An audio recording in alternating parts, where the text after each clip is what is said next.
మంత్రం బయటకు వస్తే అది కానీ తేలితే ఖచ్చితంగా ఉరి తీయాలి. అస్తి గారు, వంశీ గారు గుడ్ ఈవినింగ్ అండి. మొత్తానికి ఆ 3 అంశాలతో తేలిపోయిందండి. ఒకటి వారు చెప్పినటువంటి దాంట్లో ఒకటి పెన్షనర్స్కి సంబంధించిన దాంట్లో జగన్మోహన్ రెడ్డి గారు 29కి వచ్చేటప్పటికి 3,500 చేస్తా ఉన్నారు, చంద్రబాబు నాయుడు గారికి 4,000 అన్నారు. అంటే 30,000 రూపాయలు తేడా వస్తుంది. ఏది ఒక పెన్షనర్కి 30,000 రూపాయలు తేడా వస్తుంది.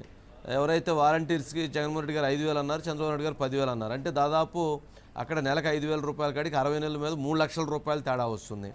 అట్లాగే రైతులకు సంబంధించి సంవత్సరానికి 20,000 తేడా వస్తుంది. అంటే ప్రతి అంశం చూసినప్పుడు ఎందుకనో వారు అనుకున్నటువంటి దాన్ని అనుకున్న విధంగా రీచ్ చేయటంలో ఎక్కడో ఫెయిల్ అయ్యారా ఏంటి? వంశీ గారు అంటే మనందరికి కూడా గుర్తుండుంటుంది రోసయ్య గారు అప్పట్లో ఏదైనా ఒక మేనిఫెస్టో కానీ ఇలా అంటే చంద్రబాబు నాయుడు గారి మేనిఫెస్టోనో ఏదో వచ్చినప్పుడు రోసయ్య గారు ఆ రోజు ప్రతిపక్ష నాయకుడిగా లేదంటే తర్వాత మళ్ళీ సరే ఆర్థిక మంత్రిగా ఉన్నప్పటికి కూడా ఆయన ఆ మేనిఫెస్టో గురించి ఒక మాట అన్నాడు వంశీ గారు. అది కొన్ని చెప్పలేం కానీ ఆయన భాషలో చాలా బాగుండేది. ఒక ఏనుగు కథ ఒకటి చెప్పేవాడు వంశీ గారు. ఈరోజు వైఎస్ జగన్మోహన్ రెడ్డి గారి మేనిఫెస్టో ఖచ్చితంగా అదే ఉంది. ఎందుకంటే అధికారంలోకి రాకముందే మొత్తం మేనిఫెస్టో అసలు అద్భుతంగా తయారు చేసిన మేనిఫెస్టో ప్రతిపక్ష నేతగా ఈ 5 ఏళ్లలో ఐపాక్ టీములు, మేధో మదనాలు, ఐఏఎస్ ఆఫీసర్లు మొత్తం ఈ 4.5 సంవత్సరాలు జరిగిన ఈ మదనం మొత్తం కూడా ఈ మేనిఫెస్టోలో ఉంటుంది. అందుకే వైఎస్ జగన్మోహన్ రెడ్డి గారు ఏది కూడా వాయిదాలు వేయలేదు వంశీ గారు ఇప్పటి వరకు. కానీ మేనిఫెస్టోని మాత్రం 4 సార్లు వాయిదాలు వేశారు. అంటే ఇదేదో చాలా అద్భుతంగా ఉంటుంది. 1, 2 ఏదైనా ఒక 2 మాటలు ఈ మేనిఫెస్టో అసలు ఆంధ్రప్రదేశ్ మొత్తం మారుమోగిపోతాయని అందరూ కూడా ఊహించారు వంశీ గారు. కానీ ఈరోజు నిజంగా ఊరించి ఉసూరు అనిపించారని అనేది కనిపించింది వంశీ గారు. దాంతోపాటు మీరు అన్నట్లుగా అవ్వాతాతలకి ఇప్పుడు 4 ఏళ్ళు 3,000 వేస్తారంట వంశీ గారు. లాస్ట్ 2 ఏళ్ళు 2 దఫాలుగా 250 పెంచుతారంట. అక్కడ 4,000 అట్లాంటప్పుడు లబ్ధిదారులకు 60,000 తేడా వచ్చింది. ఒక రకంగా 60,000 బెనిఫిట్ అయితే టీడీపీ వలన. అసలు అవ్వాతాతలు 75 ఏళ్ళోళ్ళు వంశీ గారు, లేదంటే 77 ఏళ్ళోళ్ళు. వాళ్ళు 4 ఏళ్ళు వెయిట్ చేసినాక అందులో మనకు తెలుసు, దాని గురించి మనం ఎక్కువ మాట్లాడుకోకూడదు. వయసు మీరి నాకు ఎంతమంది ఉంటారు, ఆ 4వ సంవత్సరానికి ఎంతమంది వస్తారని అనేది అది కూడా ఉంటది కదా వంశీ గారు. అదొకటి. తర్వాత రైతులకు సంబంధించి అంతే, రుణమాఫీ అని అనేది ఎక్కడా కూడా లేదు. దానికి సంబంధించి కూడా రైతు భరోసా కూడా చంద్రబాబు నాయుడు గారిదే. దాంతోపాటు మహిళలకు సంబంధించి కూడా అదేవిధంగా ఈ ఆసరా, అదేవిధంగా వీటికి సంబంధించి కూడా ఎక్కడా పెద్ద ఈవెన్ కాపు నేస్తంలో కూడా మోసమే వంశీ గారు. అంటే మోసం అంటే సేమ్ ఇలానే 4 దఫాలుగా అది ఎప్పుడో పెంచుతారు. అంటే ఎక్కడా కూడా అది ఎందుకో ఈసారి చాలా కొసరినట్టు కూడా అనిపించట్లేదు. దాంతోపాటు ఆంధ్రప్రదేశ్ ఈసారన్నా ఖచ్చితంగా సంక్షేమం అని వైఎస్ జగన్మోహన్ రెడ్డి గారు, సంక్షేమం అందరూ ఆహ్వానిస్తారు వంశీ గారు.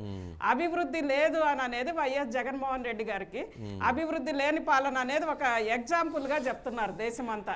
అంటే జగన్మోహన్ రెడ్డి గారేమో ఈ రోజు మొత్తం అసలు ఇచ్చిన మాట నిలబెట్టుకున్న వాళ్ళలో దేశంలో ఈ 58 ఏళ్లలో 60 ఏళ్లలో మనమే ఫస్ట్ అని అన్నారు కదా. కానీ అభివృద్ధి లేకుంటే ఒక అభివృద్ధి చెందిన రాష్ట్రం ఎలా ఉంటుంది అనేది ఎగ్జాంపుల్ గా చూపిస్తుంటే అభివృద్ధికి సంబంధించి కూడా కొసరే వంశీ గారు. ఎక్కడ ఒక మంచి అంటే ఇండస్ట్రియల్స్ పరిశ్రమలకు సంబంధించి ప్రోత్సాహకాలు కానీ లేదా వస్తే యువతకి ఉపాధి కోసం ఇవి చేస్తామని చెప్పి ఎక్కడా లేదు. ఏదో స్కిల్ డెవలప్మెంట్ ఇన్స్టిట్యూట్స్ అన్నారు, ఒక స్కిల్ డెవలప్మెంట్ యూనివర్సిటీ అన్నారు, కానీ ఎక్కడ అభివృద్ధి కానీ ఇన్ఫ్రాస్ట్రక్చర్ కానీ. ఎందుకంటే ప్రపంచం అంతా మారిపోతుంది గారు. 5 అంశాలు చెప్పండి. ఒకటి, మీరు సిపిఎస్ రద్దు అన్నారు, చేశారా? లేదు. లిక్కర్ బ్యాన్ అన్నారు, అడగండి, మేము అడుగుతాం చెప్పండి. మేము అడుగుతాం చెప్పండి. సిపిఎస్ రద్దు అన్నారు, చేశారా? లేదు వంశీ గారు. మద్య నిషేధం అన్నారు, చేశారా? అసలు ప్రభుత్వానికి ఇంధనమే మద్యం. అసలు ఇప్పుడు దాన్ని మళ్ళీ ఏం చేశారు? ఇక దాని గురించి అసలు ప్రస్తావనే లేకుండా చేశారు. అమరావతి రాజధాని అన్నారు, అసలు రాజధాని లేకుండా చేశారు కదా ఆంధ్రప్రదేశ్ రాష్ట్రానికి. పోలవరం 2021లో పూర్తి అన్నారు, అసలు దానికి ఇది లేకుండా చేశారు కదా. జాబ్ క్యాలెండర్ అన్నారు, అసలు లేకుండా చేశారు కదా. కరెంట్ ఛార్జీలు తగ్గిస్తా ఉన్నారు, బాది పారేశారు. బొచ్చు ఛార్జీలు తగ్గిస్తా ఉన్నారు, బాది పారేశారు. పెట్రోల్ డీజిల్ ఛార్జీలు తగ్గిస్తా ఉన్నారు, బాది పారేశారు. దేశంలోనే ఎక్కువ రేట్లు. మరి ఎక్కడ ఏ రకంగా ఏ విధంగా అంటే నాకు అర్థం కాదు అజిత్ గారు. అసలు మొత్తం ఈ మేనిఫెస్టోని అసలు పవిత్ర గ్రంథము లేదా పవిత్రమైనటువంటిది అంటారు.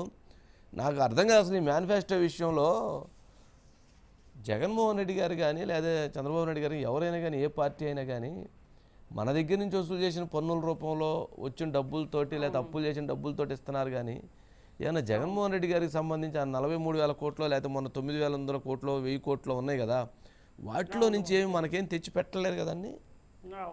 పెడతారా? పెట్టరు వంశీ గారు. మరి ఏందండి వీళ్ళు మన డబ్బులు మనకిస్తా ఇప్పుడు ఇక్కడ అవ్వాతాతల ఓట్లు వేయాలంటే వంశీ గారు 4.5 సంవత్సరాల తర్వాత వచ్చే 500 చూసి వాళ్ళు ఇప్పుడు ఓట్లు వేయాలి.